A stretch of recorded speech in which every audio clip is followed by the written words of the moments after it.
Welcome to the Tech Egg. Don't get scrambled. Enjoy the video. In this video, I will show how to make Macaron soap.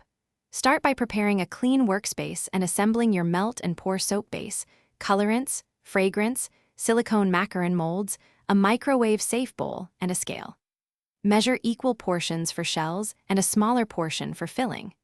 Keep rubbing alcohol handy to remove bubbles and a small spoon or dropper for precise pouring into the molds.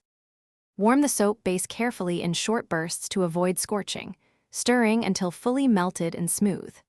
Divide base into separate containers for each shell color and the filling, then add tiny amounts of mica or liquid dye to reach pastel macaron tones.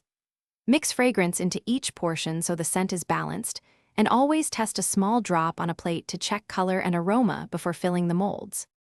Pour a thin layer for the bottom shell, spray rubbing alcohol to pop bubbles, and allow a slight skin to form. Pipe or spoon the filling into the center, then carefully place or pour the top shell layer, matching colors for a realistic look. After the soaps fully cool and firm, demold gently and let them rest on a rack for several hours to complete curing and improve durability and finish. Thanks for watching. Consider subscribing if I helped unscramble your problems.